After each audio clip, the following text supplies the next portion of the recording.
Sabi niya, nung dumating sa kanyang invitation, molto bene. Ano yun? Italian very good. Molto bene. At sabi niya, sila ay nagkumpirma na dadalo. Etong si President Javier Milei ng Argentina. Kasi ayaw ni Donald Trump na umiiyak ang Argentina. Kasi Don't sabi cry niya, for don't me." cry for me. Argentina. Okay. O bakit na ganon? Sasabihin ng ating embahador, hindi, walang imbitadong pinuno. Puro ambassador lang. Pagkatapos, hindi naman pala totoo. Bakit ganon? Mas pangit, no? Bakit kasi sinungalingan? Oh. Ngayon, wala akong sinasabi na dahil Romualdez ito ay hindi nagsasabi ng totoo. Non-sequitur po yun. Okay. Hindi po ganon. Illogical po yun na porket Romualdez ay sinungaling. Hindi po, wala po tayong sinasabing ganon. Pero, bakit ganito may panlinin lang? Kung hindi inimbita, eh di hindi Okay lang. inimbita. Kaya lang, magtataka ako na hindi imbitado. Alam niyo kung bakit?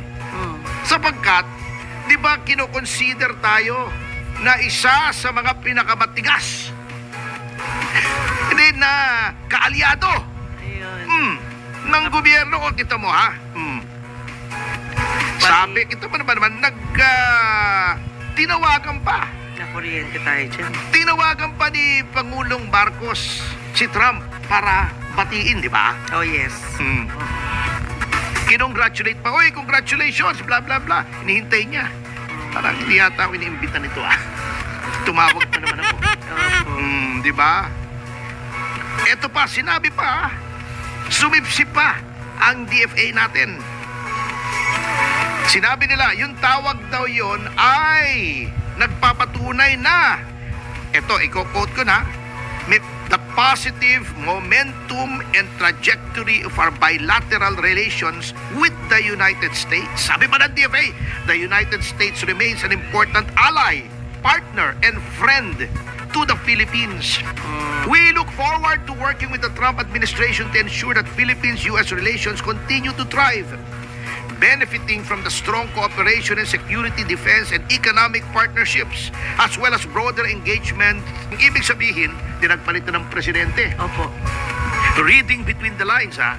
Tumawag tayo, uy, bago na ang presidente, tawagan natin. Parang sinasabi, Boss Donald, bagamat ikaw na ngayon ang presidente, tuloy natin yung ating relasyon na nandito kami, ha? Bata mo ako! Pero ang sagot sa kanya, dead man. Talaga? Hindi inimbita. Kung baga sa kwan, parang sumisip-sip ka. Opo. Ka sa amo mo bago hindi ka pinansin. Yun ang nangyari. Puro-puri pa. Uy! Kami alay nyo kami. May special relations tayo. Tuloy-tuloy sa depensa natin. Paano ang problema natin? Inaway natin ang inaway ang China nung panahon ni President Biden. Kasi yun ang direksyon ng foreign policy ni Biden.